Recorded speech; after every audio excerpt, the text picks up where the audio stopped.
अस्सलामुअलैकुम, welcome to student tube. आज के इस लेक्चर में chapter 6 Icom part 1 business math book Shahid Jamal की चैप्टर है बाइनरी नंबर। क्वेश्चन है हमारे पास 6.21 परफॉर्म द इंडिकेटेड ऑपरेशन। तो यहाँ पर है दो रिक्वायरमेंट। पहले यहाँ पर रिक्वायरमेंट 1 सॉल्व करते हैं जिसमें हमें मल्टीप्लाई करना है। ब्रैकेट के बाहर 2 लिखा हुआ है, डेट मीन्स के बाइनरी नंबर है, इनसे आपने कन्फ्यूज़ नहीं होना, ठीक है। सो यहाँ पर है 1010 और फिर है 101। मल्टीप्लाई करेंगे इसे, 1 0 ज़ा 0, 1 1 ज़ा 1, 1 0 ज़ा 0, 1 1 ज़ा 1। मल्टीप्लाई बाय 0 1 ज़ा 0, 0 0 0 ज़ा 0, 0 1 ज़ा 0, 0 0 ज़ा 0, 0 0 ज़ा 0 1 ज़ा 0। फिर 1 0 ज़ा 0, 1 1 ज़ा 1, 1 0 ज़ा 0, 1 1 ज़ा 1। प्लस कर देंगे, 0 का 0, 1 का 1, 0 का 0, 1 एंड 1 2 होते हैं, 2 होता है 10 के इक्वल। 0 नीचे आ गया, 1 ऊपर आ गया, 1 का 1 और 1 का 1।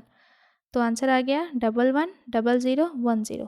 अब यहाँ पर देखें, दो ब्रैकेट के बीच में प्लस है, तो पहले हम प्लस करेंगे और फिर माइनस करेंगे, ठीक है। तो इनको पहले हम प्लस करते हैं, 1 0 1 0 1 1 और फिर 1 0 1 1। पहले इनको प्लस करेंगे तो 1 एंड 1 2 होते हैं, 2 होते हैं 10 के इक्वल, ऊपर चला गया, फिर 2 हो गए, 2 10 के इक्वल, फिर 2 हो गए, 2 10 के इक्वल, फिर 3 हो गए, तो ये 11 के इक्वल, 1 1।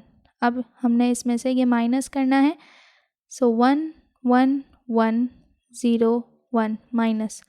तो अब यहाँ पर हम इसे माइनस करेंगे, तो सबसे पहले हम यहाँ से इसे देंगे तो ये होगा 10, 2 के इक्वल होता है, तो 2 में से एक इधर आ गया, यहाँ पे 1 बच गया, फिर अगेन यहाँ पे आ गया, तो ये हो गया 1 क्योंकि ये 2 था, और ये हो गया 2, 2 में से 1 गया, 1 बचा, 1 में से 1 गया 0, 1 में से 1 गया 0, यहाँ पे कुछ भी नहीं बचा, 0 में से 0 गया 0, 1 में से 1 गया 0 और फिर 1 का 1, तो 1 देन 4 0 और फिर 1, आंसर आ गया।